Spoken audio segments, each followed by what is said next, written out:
Je suis Prince Atogla. J'ai un background en tant qu'ingénieur en télécommunications et réseaux informatiques. Je suis diplômé de l'INPHB de Yamoussoukro. Bien avant cela, j'ai fait donc des études secondaires au lycée municipal de Marcory, où j'ai fait une série C. Et c'est seulement après ça que je suis rentré à l'INP. Je suis marié, père de 3 enfants. Faut dire simplement, c'est moi, Prince. Alors, Prince Talk, c'est un podcast qu'on a conçu, j'ai envie de toutes pièces. Mais avant de parler peut-être même de Prince Talk, je veux préciser un peu d'où ça vient. Et puis, quelles sont les réelles motivations. Je me définis un tout petit peu comme ce gars qui a toujours envie d'aider. Je veux contribuer au développement d'autres personnes. C'est ça un peu ma philosophie. Et pour ceux qui peut-être me suivent sur les réseaux sociaux, j'ai comme un petit mantra que j'ai marqué, c'est « J'apprends et j'aide, j'aide et j'apprends ». Donc, je veux faire de toute ma vie un apprentissage personnel et un enseignement pour tous. Donc, quel que soit ce que je vais toucher, si j'ai appris quelque chose aujourd'hui, je veux pouvoir le partager aux autres. Donc, initialement, j'étais, on va dire, un peu plus dans un format où je recherche la connaissance et je partage cette connaissance aux autres. Et puis, il m'est venu à l'idée en me disant, c'est clair que je ne sais pas tout. C'est clair que je ne pourrai pas tout apprendre. Il y a certainement d'autres personnes qui savent des choses que je ne sais pas, mais qui ne sont malheureusement peut-être pas exposées, qui peut-être le veulent bien, mais qui n'ont pas la plateforme nécessaire pour le faire. Et donc, pourquoi ne pas aller vers ces personnes afin de les exposer au grand jour pour qu'elles puissent partager ce qu'elles connaissent qui pourrait enrichir d'autres personnes. Donc ça, c'est le premier élément qui motive la création de Prince Talk. Le deuxième élément, c'est que nous sommes aujourd'hui dans un environnement où il y a énormément de distractions autour de nous. Beaucoup de divertissements. C'est vrai, ce sont des choses qui sont à un moment importantes. On va parler de loisirs et tout. Mais il ne peut pas avoir que ça. Et pendant longtemps, j'ai entendu autour de moi des gens qui se plaignaient du fait que, voilà, sur les réseaux, il y a des choses qui n'ont pas réellement un caractère éducatif. On a une population qui désapprend de plus en plus, donc qui apprend beaucoup moins. Et face à cela, je me suis dit, il y a 2 postures. Soit je reste dans la peau de celui qui regarde ce qui se passe actuellement, qui commente, qui se plaint, qui décrit tout ce qui se passe, ça c'est une option. Soit je me mets dans la peau de celui qui voit et qui se dit « je peux agir », non pas pour éliminer tout ce qui est en lien avec la distraction et le divertissement, parce que de toutes les manières, il y a des personnes qui en vivent, il y a des familles qui sont associées à ces acteurs qui bénéficient des fruits de leur divertissement. Moi, ce que je veux faire, c'est de pouvoir contribuer à étoffer les contenus qu'on peut retrouver sur les réseaux sociaux, de sorte à ce qu'à un moment, les gens puissent avoir le choix. Le choix de dire, je vais sur des contenus de divertissement de 8h à 9h, de 9h à midi, je vais sur un contenu qui est instructif. Et je n'ai pas cherché à un moment à regarder, est-ce qu'il n'y a pas déjà sur les réseaux du contenu instructif? C'est pas ça que j'ai regardé. Parce que du contenu instructif, on peut en trouver. Il y a aujourd'hui quand même un certain nombre de personnes qui font du contenu à caractère instructif. J'ai vu Edith Brou, qui a lancé un podcast. Il y a Jean-Yves Brabo, qui, je pense, même a fait la même école. C'est un de mes professeurs de mathématiques qui me le disait. On a fait la même école, le même lycée. T'es une année en avant, qui a lancé un podcast. Il y a encore d'autres personnes dont j'oublie le nom. Donc, l'idée, c'est d'aller dans un modèle de complémentarité. Ça me rappelle une histoire que quelqu'un que je suis souvent sur les réseaux racontait une fois. Il s'appelle Oussama Hamar. Il parlait de deux marques de boissons qui étaient sur le marché. Je ne vais pas citer les noms. Il y a une des premières marques qui était répandue, qui était très connue. Il y a une seconde qui a lancé. La seconde, après avoir fait son lancement, ressemblait pratiquement aux produits que proposait la première marque. Et donc, la première marque a intenté, j'ai envie de dire, un procès à la seconde marque. Bien des courses, c'est la seconde marque qui a remporté le procès. Et dans ce qui a été donné comme action à mener à la première marque, c'était partout où vous aurez votre stand, il faudra mettre juste à côté le stand de votre concurrent. Et tu sais ce qui s'est passé? Les chiffres de la première marque, quand ils ont accompli ce qui a été demandé, les chiffres de la première marque ont grimpé comme ça. Et quand ils ont essayé de comprendre, mais attends, pourquoi finalement, lorsqu'on a notre concurrent juste à côté de nous, on se retrouve dans une situation où nos chiffres grimpent? Et quand ils ont creusé, ils ont compris qu'en réalité, leur concurrent n'était pas réellement un concurrent. Leur véritable concurrent, c'était toutes les autres entreprises qui ne proposaient pas de soda, mais qui proposaient de l'eau minérale. C'était eux, leur véritable concurrent. Donc, quand quelqu'un se retrouvait devant les deux stands, à ce moment-là, la personne ne se posait pas la question de savoir est-ce que je prends un soda ou est-ce que je prends de l'eau, mais la personne se posait la question de savoir de ces deux-là, qui je veux prendre. Et le choix se tournait vers le premier, qui avait le plus d'années duré sur le marché, qui était beaucoup plus connu et tout. Qu'est-ce que cela exprime? Souvent, on peut être dans des environnements où on a une logique concurrentielle. Mais ce n'est pas ça. Moi, dans tout ce que je fais, je ne pense pas concurrence. Je pense complémentarité, pénétration du marché. Ici, le combat, c'est de permettre au maximum de personnes d'acquérir un maximum d'informations afin de leur permettre, j'ai envie de dire, d'être libre financièrement, de se développer personnellement et toute autre chose qui pourra leur réellement être profitable. Donc, je louerai toutes les personnes qui, à un moment, produisent du contenu éducatif, comme je le fais, ceux qui ont produit avant moi et ceux qui produiront après. Parce que le combat, c'est d'avoir le maximum de contenu pour qu'ils puissent avoir cet équilibre-là, finalement, sur le marché. Et c'est pour cela que je peux me permettre de citer d'autres créateurs de contenu.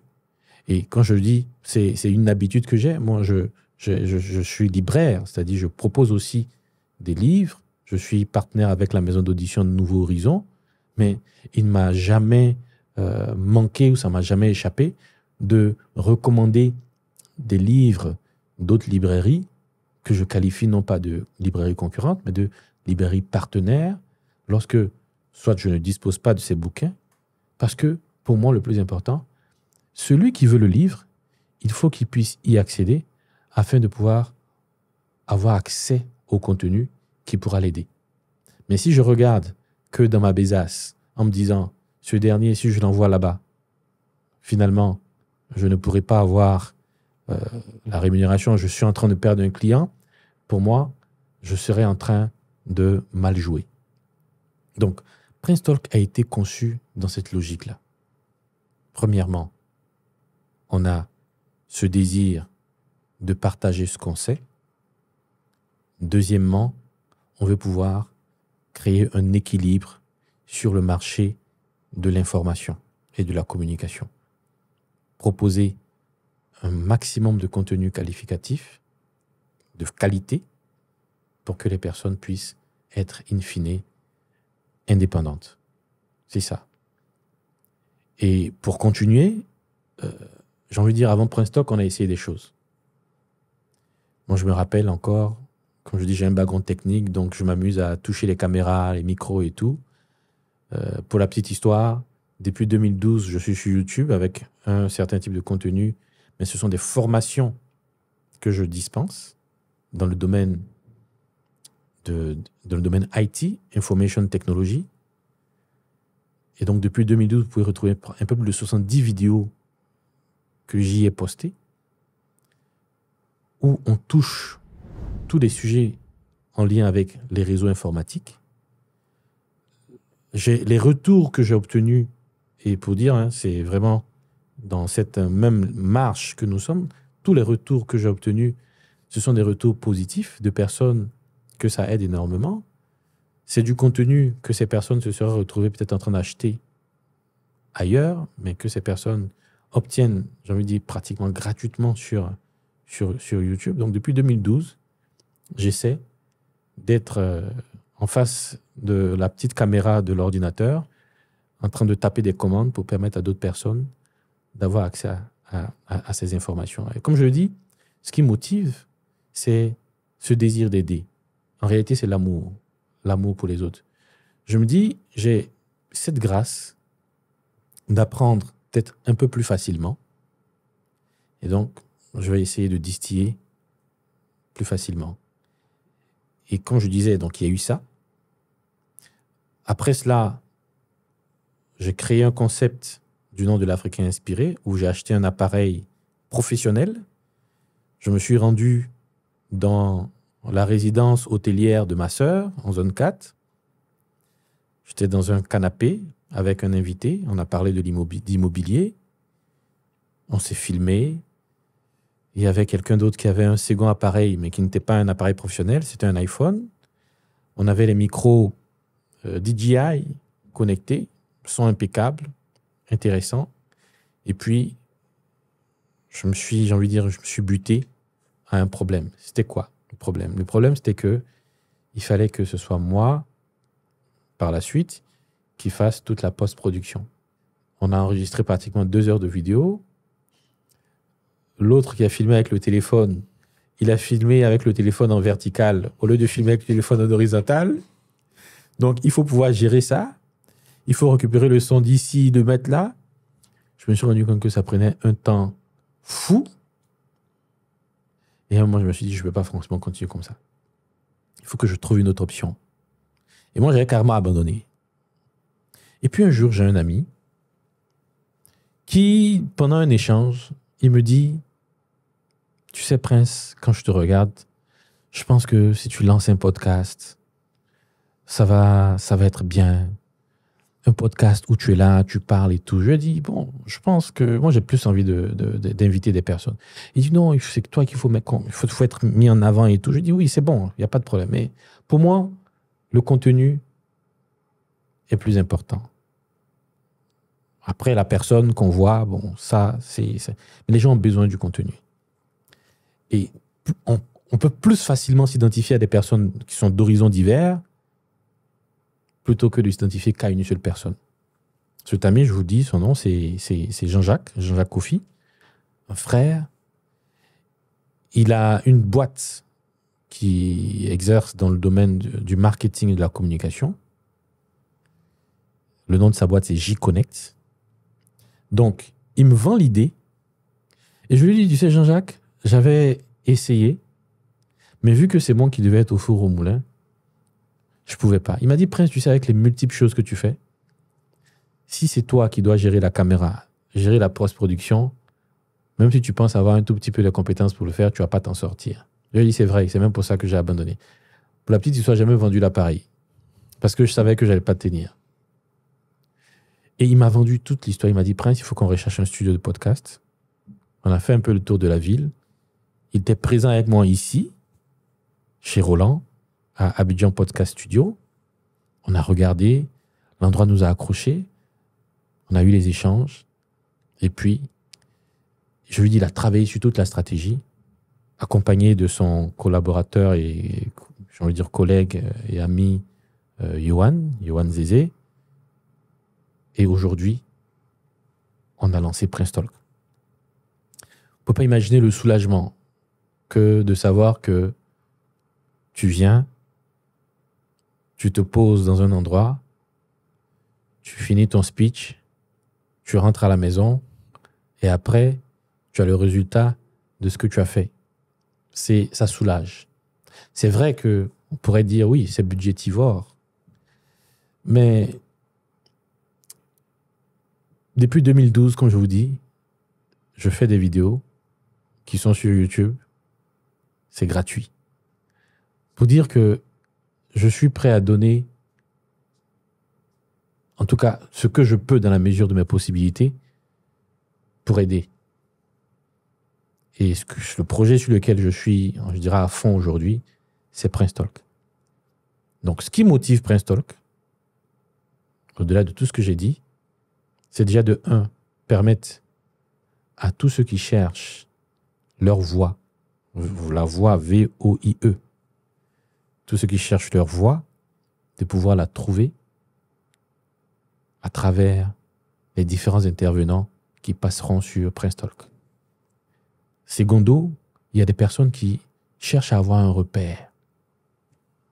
Quelqu'un disait, celui qui n'a pas de repère se perd. Donc il y a des gens qui ont envie d'avoir un repère. Quelqu'un qui est déjà passé par le chemin qu'ils veulent emprunter, afin de pouvoir s'identifier à cette personne. Prince Talk est là pour répondre à cette demande. Et enfin, Prince Talk est là pour permettre à certaines personnes de se développer personnellement. C'est une des raisons pour laquelle, à chaque fois qu'on reçoit un invité, on va lui poser des questions sur peut-être ses échecs, ses succès, ses défis, qu'est-ce qu'il a pu transcender, c'est quoi son mindset, qu'est-ce qui le booste, c'est quoi sa citation, est-ce qu'il a eu un mentor, pour que les personnes puissent savoir que ce soit le rejet, les échecs, ce sont des choses qui font partie intégrante de la vie de tout le monde. Mais ce sont des choses qui permettent de façonner les uns et les autres. L'Africain inspiré, comme je disais, qui était, je n'ai pas envie d'appeler ça un podcast, mais qui était une chaîne que j'avais créée et qui existe toujours sur TikTok, où je passais des messages d'inspiration et tout. Il n'y aurait pas eu l'Africain inspiré, peut-être qu'il n'y aurait pas eu Prince Talk. Donc avant d'arriver à la version 2, il faut souvent la version 1. C'est ce que je comprends. Et pour rappeler une citation de Nelson Mandela, il pouvait dire « Je n'échoue jamais.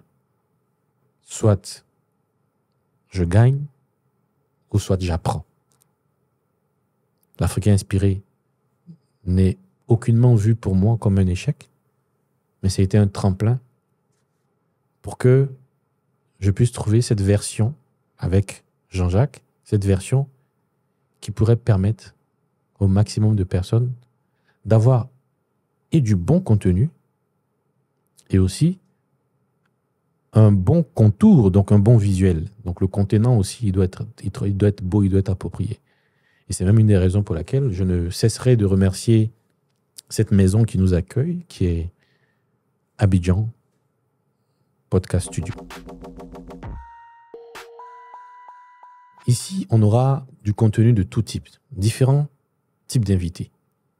Que ce soit des personnes qui sont dans le domaine de la finance, du marketing, dans l'immobilier, dans l'industrie culturelle, dans la fiscalité, dans l'entrepreneuriat. Là, on a parlé de finance, mais on va aller un peu plus loin, on va parler même de fintech. Des gens qui travaillent peut-être au niveau de la bourse, des gens qui sont dans le domaine de l'agriculture, des personnes qui touchent aux aspects de l'économie, du commerce international, de la gestion, à proprement parler, des cabinets de gestion d'entreprise, des gens qui sont au niveau des administrations fiscales, douanières. Donc, il y aura tout ce beau monde qui pourra passer sur Prince Talk afin de permettre aux gens qui vont nous suivre de pouvoir bénéficier de ces informations-là pour démystifier ces langages qui sont souvent trop évasés, qu'on n'arrive pas toujours à cerner. On retrouve Prince Talk sur tous les réseaux sociaux ou du moins la plupart, parce qu'il y en a certainement qui existeront mais qu'on ne connaîtra peut-être pas. Mais les principaux, vous avez Facebook, Instagram, on a TikTok, on a aussi LinkedIn, et puis nous avons YouTube. À côté de cela, nous serons, ou nous sommes, j'ai envie de dire, sur les plateformes de podcast. Et une des premières, c'est Spotify, où les gens peuvent nous retrouver, pourront nous retrouver, ils retrouveront le contenu de Prince Talk. Et s'il y a une raison pour laquelle des gens doivent chercher à s'abonner sur Prince Talk, c'est parce que Prince Talk est la plateforme qui leur donnera l'inspiration nécessaire, la motivation nécessaire pour qu'ils puissent se développer personnellement et professionnellement. Une des choses que je veux aussi préciser, c'est que c'est le choix des invités qui passent sur Prince Talk. Il faut déjà, et ça il faut que je le précise, comment est-ce qu'on choisit les invités?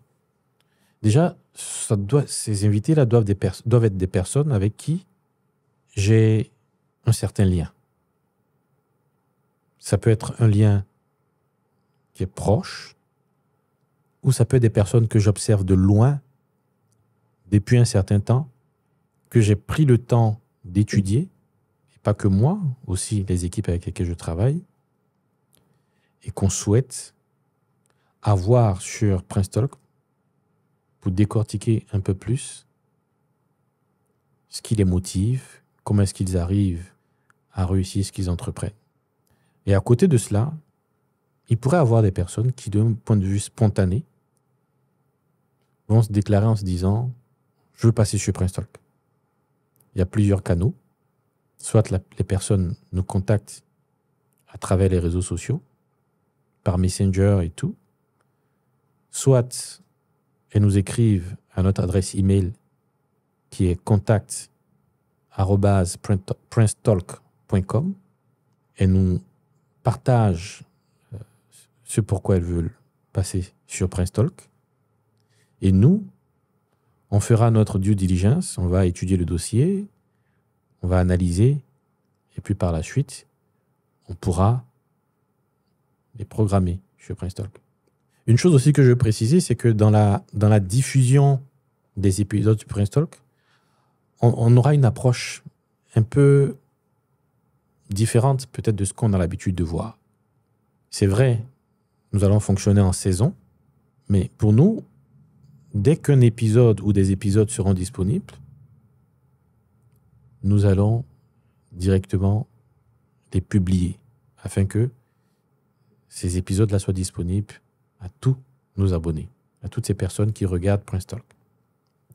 Pourquoi cette approche? Parce que, toujours dans la même logique, on ne veut pas être dans une posture où on va dire en griffe, on fait languir des personnes. Parce qu'il faut que l'accès à l'information ici soit rapide. Parce qu'on ne sait pas à quel moment cela pourrait déclencher quelque chose chez nos auditeurs. Imaginons-nous un seul instant qu'on a sur ce plateau quelqu'un qui passe et qui est averti contre toute forme d'arnaque et tout. Et qu'on attend peut-être 5 mois avant de publier cet épisode.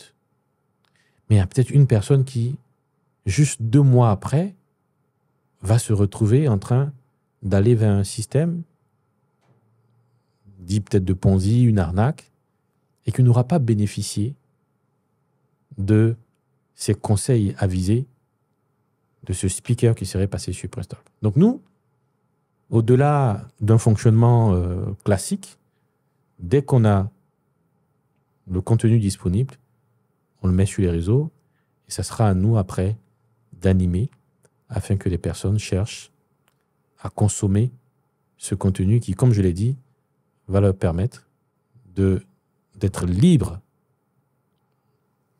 probablement financièrement, de se développer personnellement, de trouver leur voie, de s'identifier aux speakers qui passeront sur notre plateforme.